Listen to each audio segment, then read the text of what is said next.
Radio Educación presenta El fin justifica a los medios. De las rotativas a la fibra óptica. Radio, prensa, televisión, internet. El fin justifica a los medios. Expresiones mediáticas contemporáneas. Hola, ¿qué tal, amigas, amigos? Qué bueno que están en sintonía con esta revista radiofónica dedicada a la comunicación. Les saluda Graciela Ramírez a nombre de todo el equipo y en compañía de José Ángel Domínguez a la distancia. José Ángel, ¿cómo estás? Un abrazo. Otro abrazo de regreso para ti, mi querida Graciela, y ya asombrado de ver que la vida va retomando su cauce, que los mexicanos y las mexicanas, pues como siempre tenemos un digamos que carácter celebratorio, y ya estuvimos en las calles en este Día de Muertos, en esta celebración criticada por muchos como que pues muy al estilo hollywoodense de alguna manera, que no son las tradiciones y tal, pero a lo que me refiero es que pues ya vienen otras fechas importantes en el calendario y me parece que los mexicanos ya vamos a celebrar. Yo me digo y les digo a todas y a todos mis amigos, sí celebremos, pero sigámonos cuidando, por supuesto. Así es, ya sabes, la sana distancia, el tapabocas, pero pues esta es la nueva normalidad y efectivamente a mí también me tocó ir aquí a una calle al lado de mi casa, a pues una especie de fiesta en la calle que hicieron los vecinos, muchos disfraces. Creo que hay un sincretismo muy importante ahorita, ¿no? Porque entre el Halloween y las ofrendas que ahora ya todo mundo pone, pero bueno, creo que cada vez más en las escuelas y en todos lados hay ofrendas. Entonces encuentras tanto a las brujas como a las catrinas y a los monstruos, junto con muchas tradiciones que sí son nuestras, ¿no? Con los congresistas. No, esos son otro tipo de monstruos. Pero bueno, oye, sí, por supuesto. Pero lo lúdico, lo importante de la celebración y del juego, que es un tema que hoy nos ocupa. Así es, pues este juego que es precisamente tener esta visión de la muerte que tenemos los mexicanos, pero ojalá que la tuviéramos en todo, ¿no? Creo que pues en los últimos años la sociedad ha experimentado pues muchos cambios propiciados por las nuevas tecnologías, también por la llegada del entretenimiento digital. Tú sabes, los primeros videojuegos que surgieron en la década de los 60 y desde entonces pues no han dejado de desarrollarse y surgir cada vez nuevas formas de divertirse. Pero hoy en día estas aplicaciones van más allá del entretenimiento. Por eso, en este programa vamos a hablar sobre la gamificación, una nueva técnica de aprendizaje que traslada todo el potencial de los juegos en línea al ámbito educativo. Esto para mejorar los resultados de la educación. Efectivamente, gamificación o ludificación, como también sugiere la Real Academia Española. Ya sabes que siempre van muy atrás. Pero este tipo de aprendizaje está ganando terreno en las metodologías de formación, pues gracias a su carácter lúdico que facilita, por supuesto, que niñas, niños y adolescentes puedan interiorizar sus conocimientos, mejorar sus habilidades o inclusive en este sistema recibir recompensas y hacer del proceso de aprendizaje algo mucho más divertido y fácil también. Y pues para platicar de esto nos acompañan Claudia Benassini Félix y Jorge Armando Cepeda. Está muy interesante, escúchenos en esta entrevista. También los invitamos a escuchar un reportaje en torno al diálogo de las Américas y, como siempre, la sección Notimedios. Es un resumen con las noticias de comunicación más importantes de la semana. Quédese y participe aquí con nosotros en El Fin Justifica a los Medios. Abrazamos con mucho cariño a todas las personas, a las vivas, porque a los muertos los llevamos en el corazón y se acaban de ir esta semana que vinieron a visitarnos, a todas las personas que nos escuchan al aire por alguna de las frecuencias y por supuesto a quienes lo hacen vía internet o a aquellos que lo hacen a través de las emisoras hermanas de Radio Educación. Les recuerdo que pueden escuchar el podcast en nuestras redes sociales y por supuesto en la página de nuestra emisora es www www.e-medioradio.edu.mx. Los invito a participar. En Twitter estamos como @Radio El Fin y en Facebook como El Fin Justifica a los Medios. Escuchemos ahora Notimedios, con la selección de las noticias de comunicación más importantes de la semana que ha realizado nuestra compañera Ángeles Medina. Notimedios.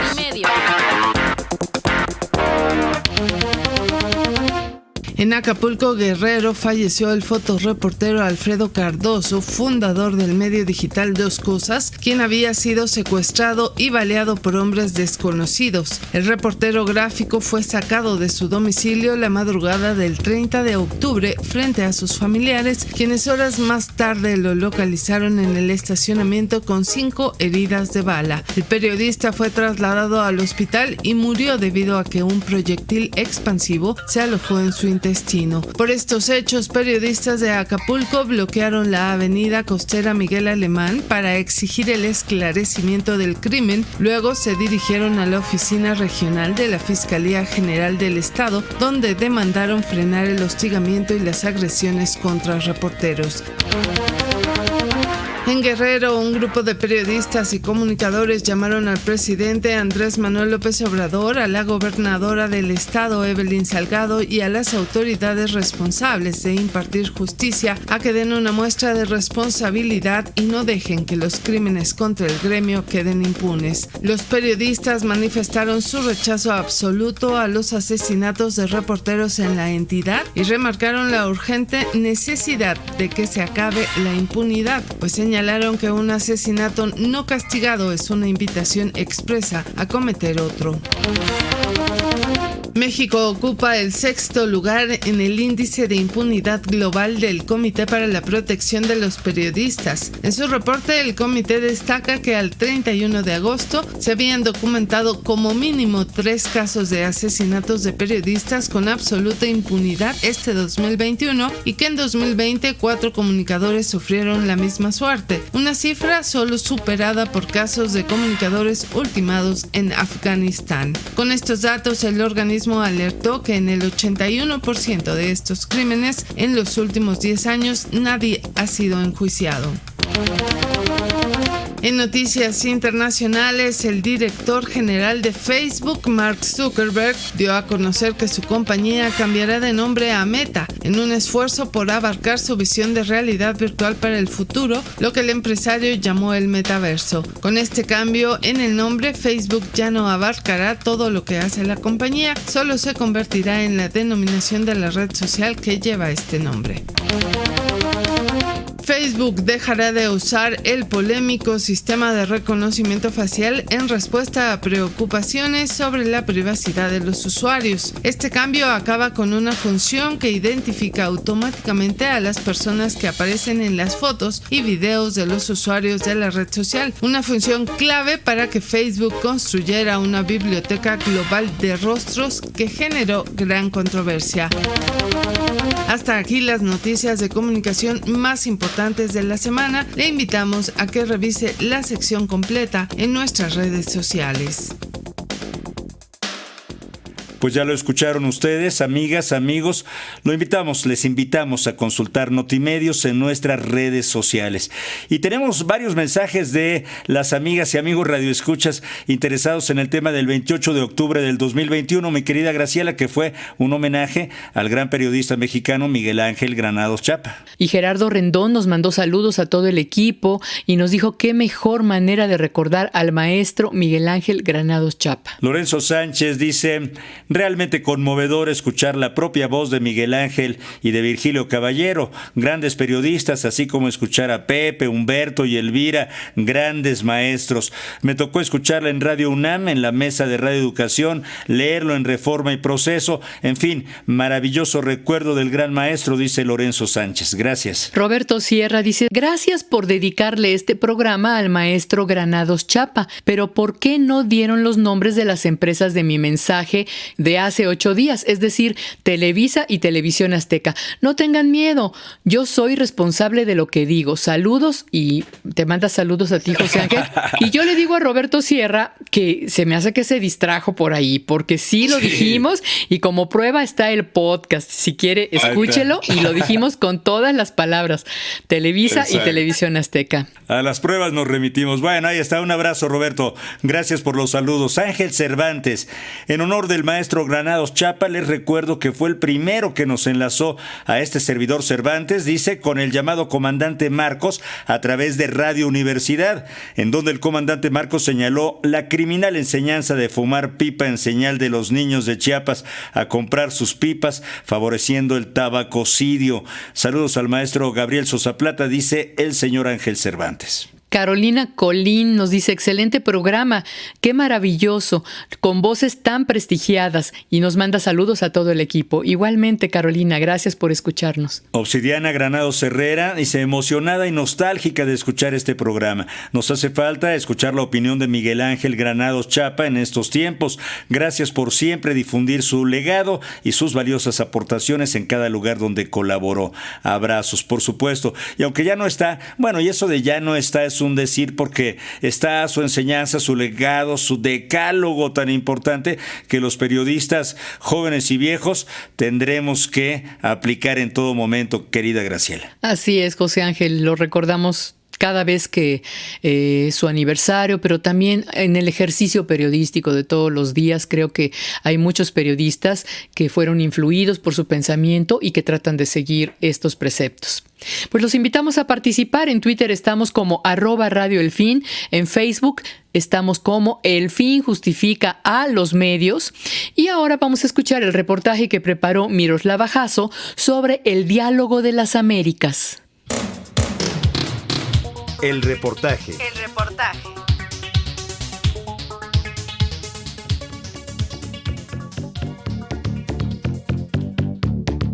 El pasado 20 de septiembre, la Relatoría Especial para la Libertad de Expresión de la Comisión Interamericana de Derechos Humanos anunció el lanzamiento del Diálogo de las Américas sobre libertad de expresión en Internet, una iniciativa abierta y multisectorial que tiene como objetivo el atender los desafíos que presentan actualmente las tecnologías digitales para el ejercicio de los derechos humanos en la región. En tiempos recientes, el aumento de la violencia digital y física contra ciertas personas por ejercer su derecho a expresarse libremente, la desinformación y la falta de políticas que regulen a las compañías privadas para adecuarse a los principios democráticos han sido algunos de los retos más difíciles para el diálogo en nuestra sociedad. Debido a este deterioro en la comunicación, es evidente la necesidad de crear un nuevo diálogo. A esto responde Diálogo de las Américas, un espacio para reflexionar acerca del estado actual del Internet, la tecnología y las herramientas de comunicación masiva desde una perspectiva de derechos humanos y estándares de libertad y acceso a la información. La iniciativa se desarrolla a partir de los ejes temáticos: alfabetización digital, moderación de contenido y deterioro del debate público, aplicados tanto a quienes acceden a la información en Internet como a aquellos que producen contenido. Sobre el tema de alfabetización digital, Julio César Gaitán, académico de la Universidad del Rosario en Colombia, nos habla de la importancia de eliminar la brecha digital existente para explotar todas las posibilidades de una Internet libre.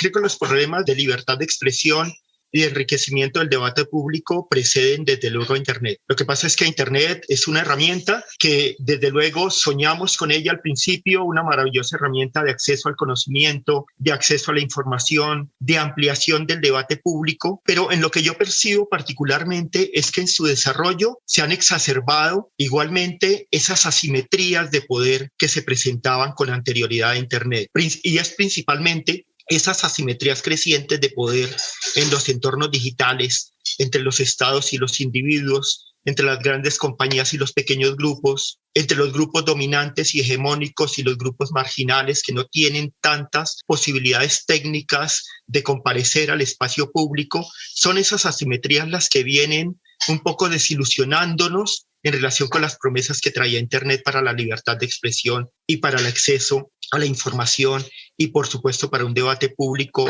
más enriquecido, más claro, más transparente.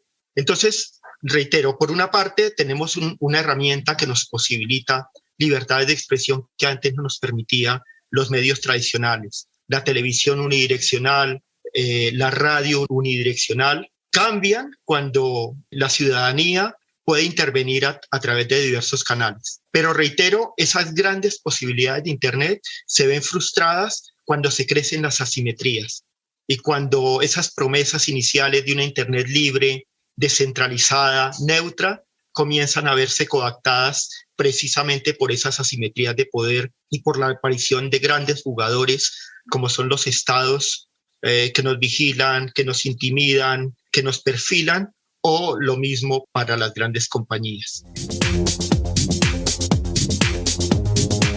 Cuando hablamos sobre deterioro del debate público, hablamos del surgimiento de todo tipo de injerencia intencional que dificulta o impide a las y los ciudadanos ejercer su derecho a recibir información de diversas fuentes y, por lo tanto, obstaculiza también su participación en la toma de decisiones democráticas.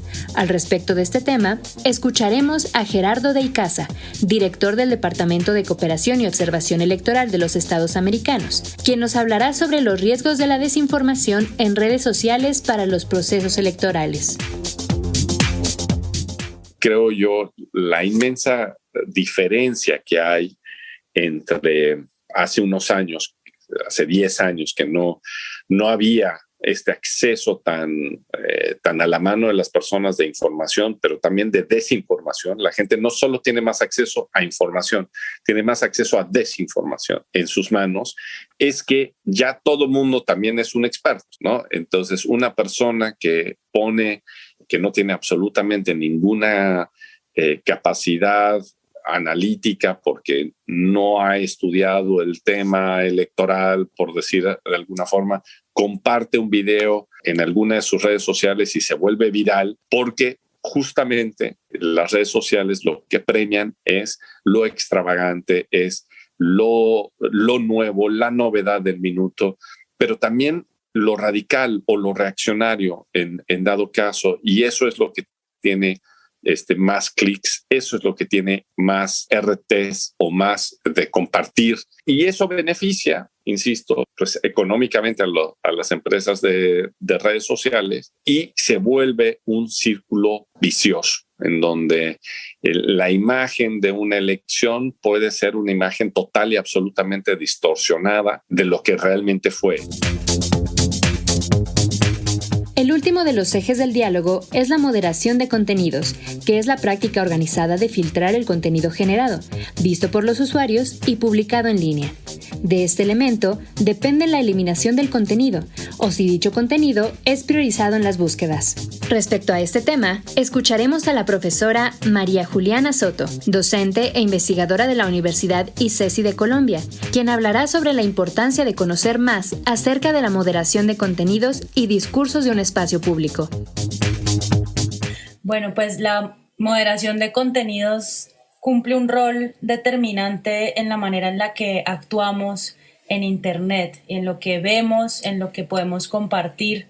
Entonces, en esa medida, como tiene ese papel tan fundamental, termina impactando de manera directa el ejercicio de los derechos que hacemos a través de las tecnologías de la información y de la comunicación, particularmente a la libertad de expresión y particularmente en momentos críticos de nuestra vida social como son las elecciones presidenciales o los estallidos sociales o un golpe de Estado, porque justamente a través de esta moderación de contenidos que se hace siguiendo lo que las plataformas llaman las normas de la comunidad o los términos y condiciones, pues en esa medida ellas terminan asumiendo una especie de rol con características que podríamos decir que son de juez y de parte, ¿no? Como que no es muy difícil separar esta tarea que tienen de tomar partido y de ser jueces de qué es lo que se puede o no se puede poner o visibilizar en Internet. Entonces, en esa, ¿quién toma estas decisiones? ¿Qué contenidos se quitan? ¿Cuántas veces acatan o acceden a peticiones de los estados todo eso pues termina impactando directamente el ejercicio de los derechos humanos en entornos digitales. Por eso es un tema que en este momento es clave. La iniciativa Diálogo de las Américas tiene como propósito la conformación de un grupo de trabajo para analizar y discutir lo señalado durante el diálogo, para luego desarrollar un plan de acción para la Comisión Interamericana de Derechos Humanos. A todos los interesados en acompañar y participar activamente en Diálogo de las Américas, les recordamos que aún quedan 2 semanas para acceder a las diversas actividades virtuales a través de su sitio web www.americasdialogue.org. Para El Fin Justifica los Medios, Miroslava Jasso. Continuamos con nuestro programa. Quédese con nosotros. La entrevista. Gamificación. Aprendizaje online divertido.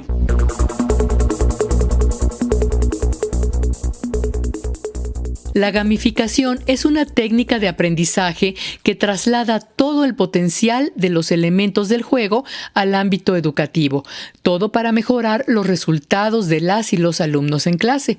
Es un concepto que comenzó a expandirse en todo el mundo a principios del siglo XXI, pero cuyas raíces son mucho más longevas. A través de la historia podemos encontrar pequeños ejemplos del uso del juego como herramienta de aprendizaje. Muchos de ellos, hay que decirlo, nacidos en la guerra, como es el uso del ajedrez para enseñar a los soldados estrategias militares. Pero para conocer más sobre cómo surge la gamificación, cuál es el uso y de qué manera se pueden desarrollar proyectos basados en esta técnica, hoy nos acompañan 2 expertos. Una de ellas es Claudia Benazzini Félix. Ella es profesora e investigadora de la Facultad Mexicana de Arquitectura, Diseño y Comunicación de la Universidad La Salle y una experta en estos temas. Muchas gracias, Claudia, por estar en el programa. Al contrario, muchas gracias por la invitación. El otro invitado es Jorge Armando Cepeda y Fernández. Él es experto en el tema de gamificación precisamente y maestro en el Instituto Tecnológico y de Estudios Superiores de Monterrey, Campus Querétaro. Jorge Armando, muchísimas gracias por tu tiempo, te lo agradecemos. Gracias a ustedes por la invitación, es un gusto. Muchas gracias, Jorge. Pues para empezar, ¿por qué no nos explican así desde el ABC cómo surge esta técnica de la gamificación? Bueno, estaría primero Sun Tzu, El arte de la guerra. Yo creo que es uno de los precursores más remotos de la gamificación. Él empieza explicándote cómo la guerra es un arte que se puede ganar justamente con estrategias, y estas 3 estrategias están muy relacionadas con el juego, ¿no? Creo que sería uno de los antecedentes, además de las que ya ustedes habían dicho previamente del ajedrez, ¿no? Que el ajedrez es justamente un juego diseñado para ganar la guerra.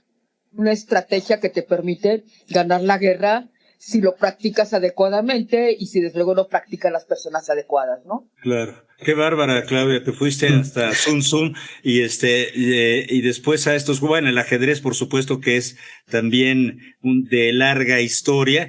Yo pensaba en juegos como estos de el Risk, que se puso muy de moda el siglo pasado, en los años 80 y 90, como antecedentes también inmediatos de esta posibilidad de utilizar el juego en otros ámbitos. ¿Qué nos dirías tú, Jorge? Pues aquí tendría que hacer a lo mejor alguna aclaración semántica de qué es lo que comprende la gamificación. Y pues sí, efectivamente el juego está vinculado con procesos de aprendizaje, reflexión humana desde... Pues me voy todavía un poco más atrás que Claudia, desde que el Homo sapiens empieza a instruirse en una cultura, el juego es utilizado para emular diferentes situaciones que de alguna manera permiten la sobrevivencia de las personas en diferentes ambientes. Sin embargo, la gamificación como práctica ya más formal, pues realmente nace en este siglo, en el siglo XXI, con algunos antecedentes a lo mejor instintivos y residuales de nuestra historia como especie, ya permeando en la práctica cotidiana de la educación. A los niños desde tiempo atrás, en preescolar, por ejemplo, por buen comportamiento, les dan estrellitas y toda esta clase de cosas. Sí. Efectivamente, esto ya entra dentro de lo que es gamificación. que no es propiamente jugar para aprender, sino es el resignificar el aprendizaje como si fuera un juego. Recompensar también. Efectivamente, la recompensa es parte de ello, la narrativa, que también se ha puesto de moda recientemente, el aprendizaje por narrativas, es parte también de estrategias que le comprende la gamificación. Siempre ha sido un reto para profesores, para maestros, educación que no sea aburrida, densa, para que pueda interesar más a la gente que está recibiéndola. En principio, cuéntenos cómo se aplica esto en el plano presencial y posteriormente cómo se están aplicando estas técnicas ahora en la educación online. Pues las prácticas de gamificación en general creo que responden a el cuál es, creo, algo que lo ha hecho crecer en los vocablos y cuando se habla de tecnología educativa y de nuevas tendencias, es el hecho de que ahora la educación compite con una realidad que sufre de una hipertrofia de contenidos, que no solamente la escuela cada vez se le asignan más cosas que debe de enseñar, más conocimientos que el alumno debe adquirir, sino que ahora las personas estamos rodeadas constantemente de una estimulación constante, perdón por la redundancia, en la cual es muy fácil aburrirse, es muy fácil perderse y todo lo que está diseñado para mantener nuestra atención, pues precisamente ese es el reto. La escuela no está diseñada para mantener nuestra atención. No es lo mismo decirle a un niño que navegue por internet libremente una hora, que se siente en un salón escuchando solamente a un profesor que a veces pues puede llegar a ser algo monótono porque lleva días, semanas escuchándolo, hablándole de cosas que probablemente están muy desconectadas de una retroalimentación inmediata que le permita sentir al alumno que está avanzando, que está creciendo, que se está desarrollando. Pero en ese sentido, esta reducción en la concentración, en el tiempo de atención de las personas, ¿no tiene que ver también con estas tecnologías y esta cantidad masiva de información que recibimos cada vez en formatos más pequeños? Efectivamente, y pues ahora lo vemos que la aplicación de moda entre los jóvenes, adolescentes y pubertos es el TikTok, que son videos de 10, 20 segundos. Antes, pues la queja era que eran videos de 10, 15 minutos en YouTube. Entonces, cada vez parece ser que reducimos el tiempo de atención que estamos dispuestos a prestarle a una sola cosa. Entonces, pues la gamificación nace precisamente de esa necesidad de buscar cómo puedo atrapar, cómo puedo estimular a mi alumno para que vea que su proceso de aprendizaje también es un proceso entretenido, porque realmente aprender es divertido. El proceso a veces es lo que lo puede volver tedioso, pero cuando alguien dice, ajá, ya entendí, ya comprendo este concepto, la sensación es divertida. La serie de neurotransmisores que se liberan es amplia y placentera y finalmente pues es parte de las cosas más bellas de la vida, creo yo. Claro, oxitocina, dopamina, todo lo que da en el cerebro cuando tú tienes este gusto de aprender algo y pues es muy excitante, Claudia. ¿Qué dirías tú? Mira, yo retomaría lo que dijiste hace un momento antes de que empezara Jorge su introducción, en donde a mí me parece que sí es, digamos, dentro de esta cantidad de información que todos los días se incrementa, es muy importante hacer un trabajo de búsqueda. Pero creo que entonces ahí es donde empezamos a buscar las dificultades, ¿no? Y encontrarlas. Nosotros como maestros, ¿cómo podemos hacerle para recurrir a estas estrategias y que estas estrategias realmente sean de interés y que sean formativas para nuestros alumnos? Y ese es, a mí me parece, uno de los grandes problemas de lo que ustedes están planteando como el objetivo de este espacio, ¿no? Que tendría que ver con cómo realmente tendríamos que hacerle. Y a mí me parece que una de las formas en que tú puedes trabajar con tus alumnos tiene que ver con puntos que te interesen. Normalmente uno busca puntos que me interesan a mí y que complementen mi curso y que me permitan a mí además moverme en un espacio con alguna tranquilidad. pero realmente lo que tendríamos que hacer también es voltear a ver qué es lo que les interesa a nuestros estudiantes para poder entonces utilizar esta estrategia y que realmente tenga una finalidad de aprendizaje, ¿no? Esto ya había sido explorado de alguna manera el siglo pasado por pedagogos que crearon metodologías como la Montessori, por ejemplo, de educación activa, donde el juego estaba presente, donde la emoción era parte del aprendizaje. Digamos que estas ideas se han podido trasladar al campo digital. Estamos ahora utilizando este tipo de metodologías pedagógicas en el aprendizaje a distancia. A mí me parece que no. A mí me parece que, claro, Jorge tiene más expertise en el asunto, ¿no? Pero a mí me parece que estas estrategias que tú mencionas, Graciela, se quedaron como en la época del preescolar. Yo me acuerdo de la escuela que yo estudié toda mi vida, tenían una licenciatura en preescolar, y entonces tú veías que las alumnas de esa licenciatura lo que hacían era trabajar las prácticas que tenían que ver justamente con esto de los juegos y de formas de desarrollar la atención en los niños. Pero esto después no se utilizaba más adelante, siendo ya pues niños y jóvenes, adolescentes y jóvenes, ¿no?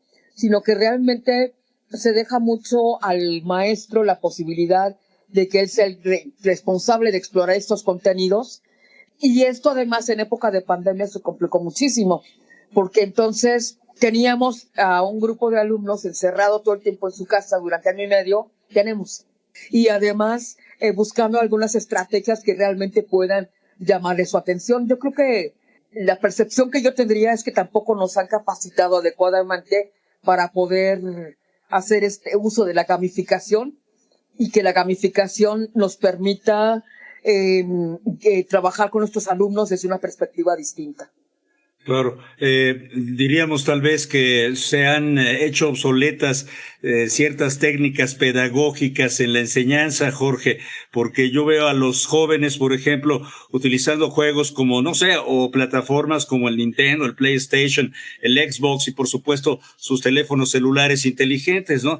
Y veo que los juegos que se tratan de aplicar de alguna manera son distintos para el aprendizaje, no como en el marketing, ¿no? Las medallas o las competencias, simplemente no hay competencia cuando haces tú un equipo y otro y exponen un tema, por ejemplo, y en la gamificación tendría que haber este tipo de recompensas y de estímulos, ¿no? Efectivamente, ahorita que se mencionó precisamente la metodología Montessori, es un ejemplo bellísimo de aprendizaje basado en juegos, que es hermano primo de la gamificación, la cual fomenta el aprendizaje, fomenta ese gusto mediante la autonomía. La gamificación creo que se adapta más a sistemas escolares un poco más tradicionales y a cuestiones incluso de la escuela nueva, sobre todo, en el sentido de que se puede adaptar fácilmente a una realidad del salón como la conocemos, sin hacer tantos cambios fuertes. El principal obstáculo con el que se topa es una cultura que permea muchas veces en la educación y en cómo percibimos al mundo, de que si no es serio, no vale la pena. Si no es serio, no es significativo. Por eso muchas veces estas estrategias de gamificación, como ya bien lo señaló Claudia, se quedan en el preescolar, no van a otros niveles educativos. Y lo bello de implementarlo en otros niveles educativos es que el alumno vaya dando cuenta de cómo cada una de sus acciones repercute en su propio proceso de aprendizaje y de formación. Es decir, si le decimos en un salón tradicional, si un profesor hace una pregunta al aire y les dice a los alumnos que alguien sabe la respuesta de esto, probablemente siempre va a tener una o dos manos levantadas, y por lo general me atrevo a decir que serán los mismos alumnos. Rara vez habrá otro que levante la mano, porque el alumno no ve el sentido de participar. Entonces, la gamificación lo que hace es el retroalimentarte, decir, ok, participas, ganas este bono, estás de alguna manera generando cierto progreso que te lleva a subir de nivel, ¿no? Por usar el término lúdico. Subes de nivel. Y en realidad esto que representa que estás inmerso en tu propio proceso de aprendizaje, eres agente activo y probablemente es más significativo para ti el contenido. Estás de alguna manera como concursando, participando, como si fueras un elemento del juego, de un videojuego, ¿no? ¿Qué tanto han observado ustedes que se ha utilizado este tipo de técnicas en la educación online emergente que se tuvo que aplicar en México por la pandemia? Lo que han podido observar tanto en las clases pues para primarias, secundarias, como en el nivel superior. Tiene que ver con la experiencia previa del maestro. Yo miro un poquito atrás, una compañera de la Ibero, que seguramente ustedes conocen muy bien, a Carmen Gómez Mont. Carmen hace muchos años desarrolló un juego con las teorías de la comunicación, que era ¿cómo se llama que avanza la ignorancia? Maratón. El maratón lo llevó a las teorías de la comunicación. Y entonces fue verdaderamente exitoso, no solamente para sus alumnos, sino que después ella lo compartió con algunas personas y era muy interesante. Entonces me parece que tiene que ver mucho con esta incentiva que podría tener el maestro para justamente buscar estrategias ingeniosas que le permitan entonces que sus alumnos pongan a prueba sus conocimientos de una manera alternativa y diferente. En este momento, por ejemplo, sí salieron varias estrategias que te permiten a ti trabajar esto. Teams tiene, por ejemplo, varias, pero ahí requieren que previamente el maestro las conozca, primero, y segundo, que las ponga a prueba. O sea, yo creo que sigue siendo, los recursos están presentes y los tienes. Y tienes, desde luego, también maestros que tienen un gran conocimiento. El punto es juntar eso y ofrecerles a tus alumnos una alternativa distinta a una clase en línea, sobre todo cuando ya llevamos 3 semestres así, y ya los alumnos están como un poco fastidiados de ser el maestro el que hable con su PowerPoint, ¿no? Sino que realmente les ofrezca otras formas de acercarse al conocimiento. La voz que usted escucha es de Claudia Benazzini Félix, profesora investigadora de la Facultad Mexicana de Arquitectura, Diseño y Comunicación de la Universidad La Salle, y se encuentra con nosotros también para hablar de gamificación Jorge Armando Cepeda y Fernández, experto en el tema, maestro en el Instituto Tecnológico y de Estudios Superiores de Monterrey, Campus Querétaro. Lo invito a que se ponga en contacto. Entra en comunicación mandando un correo a elfinjustifica@yahoo.com.mx. Y por supuesto a través de Facebook nos encuentras como El Fin Justifica a los Medios y en Twitter como @Radio El Fin. Haz tuyo este espacio dedicado a la comunicación. Estamos en El Fin Justifica a los Medios. El tema de esta emisión es gamificación, aprendizaje online divertido, esas nuevas técnicas que nacieron en las empresas privadas y que se han trasladado a todos los ámbitos de la vida. Y hablaba Claudia Benazzini en torno a esta posibilidad de que estos procesos de gamificación sean incorporados al sistema educativo mexicano, con algún ejemplo interesante de un maratón de la comunicación que hizo Carmen Gómez Mont. ¿Se desarrolla en México este tipo de modelos de juego, Jorge Armando? ¿Qué nos dices? Hay varias empresas dedicadas a generar plataformas que hacen mucho más fácil implementar la gamificación para las clases, el distribuir los materiales con los alumnos, el cómo son evaluados y demás. Desgraciadamente, y creo una de las grandes limitaciones que hay al momento de vernos en este contexto de la pandemia, retomando un poco la pregunta que hace un momento hacían,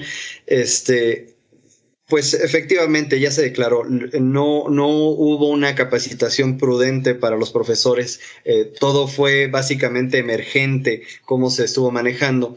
Y si bien existen las herramientas, hay poca capacidad del docente de emplearlas exitosamente. Y muchas veces eso invita a hacer uso de algo que los expertos llaman gamificación retórica, en donde se utilizan pues algunas estrategias de la gamificación de una manera muy superficial, las cuales hay pues efectos positivos en el aula porque se rompe la rutina de alguna manera, pero desgraciadamente es muy breve, es fácil que el alumno pierda el interés nuevamente y pues el docente deja de ver el valor de la gamificación, abandona esta estrategia y pues realmente la realidad es que nunca la empleó bien. Pues es un gran reto para el sistema educativo mexicano el poder capacitar a todos los maestros, actualizarlos en el uso de estas tecnologías y poderlas llevar realmente a la práctica, porque estamos viendo que más adelante, incluso aunque baje la pandemia, este sistema va a ser ya un poco híbrido, ¿no? O sea, aparte de clases presenciales, pero mucho de una tecnología que ya de por sí venía, pues, posicionándose en muchos lados, ¿no? Creo que esto de la educación a distancia es algo que ya venía y que en el futuro pues se va a instaurar mucho más. ¿Qué creen ustedes que debería de suceder para que pudiera haber una capacitación tal vez masiva, cómo poder incorporar a la formación de los maestros, cómo poder apoyar con cursos a todos los docentes de todos los niveles? Y también la pregunta sería si creen que en esto puedan colaborar empresas que se han dedicado a los videojuegos y que ahora podrían ver un gran campo de ventas o un nuevo negocio en este tipo de aplicaciones para la educación.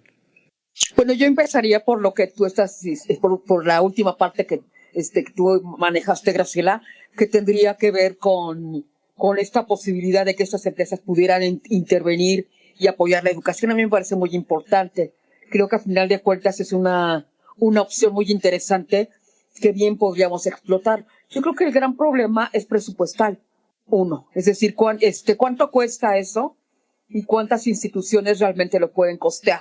Sería como un punto.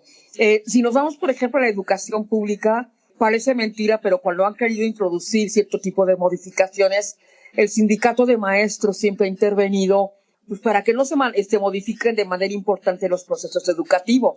Entonces creo que también ese es un aspecto que uno tendría que considerar. Y la otra cosa que también es muy importante es la resistencia de los maestros. Ustedes no saben, cuando tuvimos que encerrarnos, que fue intempestivo y entonces que empezó toda esta capacitación, ¿cuántos maestros hubo que realmente se resistieron hasta el último para trabajar en línea y para después desarrollar estrategias educativas que realmente apoyaran el aprendizaje de los alumnos, ¿no?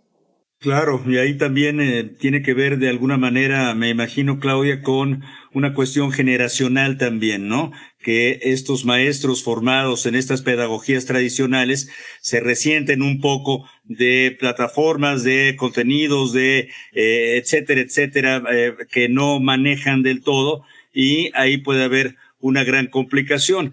Pero yo quisiera saber si hay en los resultados, si ha habido resultados, digamos, medibles, aplicables, o sea, que sean mensurables, digamos, con estas técnicas. Jorge Armando Cepeda, ¿qué dices tú cuando los jóvenes, los niños, si no dejáramos de aprender jugando como en el jardín de niños, si siguiéramos jugando, tal vez nuestra educación sería muy diferente y no estaríamos en estos niveles educativos cuando hacen las pruebas a nivel global? ¿Qué nos dices? Híjole, ya me metieron en un montón de polémicas, bueno, pero trataré de ser un poco más concreto y aterrizarme nada más en lo último que me preguntabas. Considero yo que los resultados y las diferentes investigaciones que ha habido alrededor del tema de gamificación, más que hablar de un mayor o mejor aprendizaje, hablan de un cambio fuerte actitudinal por parte de los estudiantes al momento de vivir la experiencia escolar. Definitivamente es un problema mucho más complejo que cambiar únicamente la actitud. Definitivamente se tiene que invertir fuertemente en capacitación y en ver cómo están llegando los profesores, pero es un elemento importante que definitivamente enriquece y fomenta un mejor aprendizaje. es lo que yo me atrevería a decir. ¿Qué es lo que dirían los números en relación a si esto genera mejores resultados en pruebas estandarizadas? Pues realmente hay pocos estudios, pocas respuestas que hablen acerca de esto, pero sí hablan mucho de cómo se van los estudiantes de la escuela. Es decir, terminan una experiencia educativa y toman un mayor gusto por la materia que fue gamificada, y más adelante se interesan por seguir ese aprendizaje y no lo dejan como algo más que vieron en la escuela, sino que entienden que el aprendizaje es algo que les gusta, es algo que de lo cual ellos son agentes que pueden tomar responsabilidad de sus propios procesos, y pues eso en general habla más bien de un aprendizaje para la vida, más que de pruebas estandarizadas. Sí, no se necesita seguir siendo niño para jugar, porque en realidad todo el aprendizaje tiene que ver con las emociones, con el juego, y la creatividad, la innovación, las posibilidades de crear cosas nuevas se dan precisamente a partir de tener este tipo de experiencias en la educación, en la adquisición de conocimiento. Se ha visto y se han quejado mucho los maestros de que durante esta pandemia en la educación online los alumnos permanecen un tanto ausentes, apagan la cámara, hay muy poco contacto visual entre los participantes en la clase, y hay como una ausencia, ¿no? O sea, una falta de conexión que muchas veces pues había desde el salón de clases, pero que se traslada a este campo digital. Entonces, estamos hablando de que sería un cambio que tiene que venir tanto de los alumnos como de los maestros, de los profesores, de las universidades, que deben de implementar este tipo de cursos tal vez, o de implementar tal vez materias dentro de las carreras para poder utilizar este tipo de herramientas en la educación, ¿no? Sí, yo creo que tiene que ver con modelos educativos también. O sea, cuáles las escuelas primarias, por ejemplo, desde ahí empiezas con modelos educativos distintos. Ya se mencionó el modelo Montessori, por ejemplo, y hay otros más que permitirían también el uso de este tipo de estrategias para introducir a los niños de manera distinta a los procesos educativos. Creo que tendría que ser un cambio cualitativo y cuantitativo. Tendría que ser, es deseable que sea a corto plazo, porque ustedes también ya lo mencionaron. Esto no va a terminar, cuando se termine la pandemia, hacemos ámbitos, cuando se termine la pandemia, no vamos a volver a un modelo totalmente presencial, sino que recurriremos a las plataformas como apoyo a los procesos educativos. Entonces, si esto va a ser así, es deseable que entonces empecemos utilizando estas estrategias para apoyar las actividades presenciales, ¿no? Y desde luego, y las actividades en línea. Si hubiera maestros o maestras escuchando este programa y que quisieran saber más en torno a la gamificación o ludificación, como se dice en español, ¿a dónde podrían acudir? ¿O hay lugares en donde capacitarse, aprender estas estrategias, Jorge Armando? Sí, efectivamente. Mira, la verdad es que siendo una estrategia relativamente nueva, hay pocos lugares donde den un diploma tal cual. Mucho de lo que se aprende es más que nada en grupos de docentes que se promueven por redes sociales como Facebook. De hecho, hay un grupo en el cual a mí me toca ser el que lo funda y lo administra. Se llama Gamificación Educativa México, donde los diferentes profesores van compartiendo lo que van haciendo. A veces incluso comparten si hay alguna capacitación o algún diplomado de diferentes partes de México e incluso de otras partes de Latinoamérica y España. De hecho, el grupo recientemente cambió el nombre a Gamificación Educativa Iberoamericana. Y ahí, efectivamente, ahí es donde podrían a lo mejor encontrar los recursos si les interesara.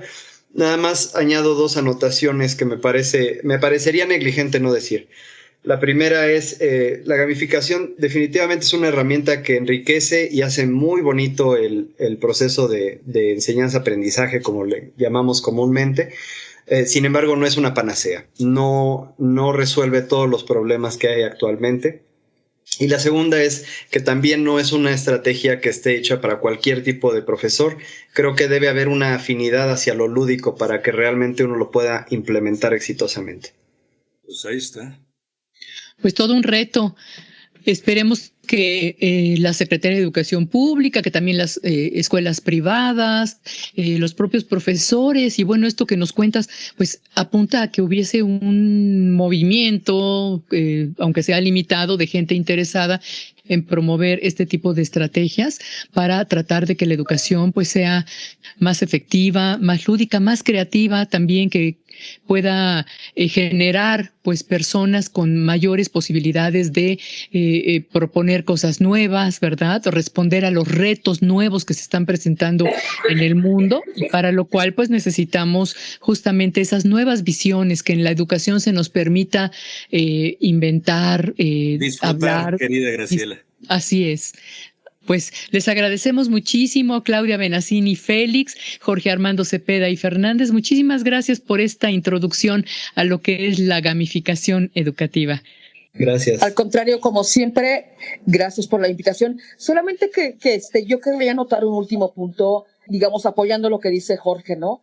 Si un maestro no se apropia de los conceptos, y en este caso de este sistema lúdico, no funciona. O sea, tú tienes que tener esta disposición, pero también esta habilidad para que lo que te presentan, sientas que te identifiques con él de tal forma que puedas ponerlo en práctica. Lo otro será una respuesta absolutamente mecánica que no necesariamente tiene buenos resultados. Claro, esa gamificación retórica de la que hablaba Jorge Armando Cepeda. Exacto. Requiere de tener vocación, ¿no? Vocación para la enseñanza. Exactamente. Sí. ¿Verdad? Pero también de cambios en las formas, ¿no? Porque tal vez se puede tener vocación, pero estar formado como en el ámbito de conferencias, de dar un discurso, pero no tanto el de la interacción, que es lo de hoy con las tecnologías digitales, ¿no? Exacto. Pues muchísimas gracias, Claudia, Jorge. Hasta pronto. Gracias. Al contrario, muchas gracias a ustedes y muchos saludos a la audiencia, como siempre. Esperamos que les haya interesado el tema. Para mayor información, busquen Gamificación Educativa Iberoamericana. Esto en Facebook, por supuesto, mi querida Graciela. Hasta aquí el programa de hoy. Gracias por su compañía. Los esperamos la próxima semana. Continúe apoyando las medidas sanitarias. Cuídese, cuide a los demás. Cuidémonos todos.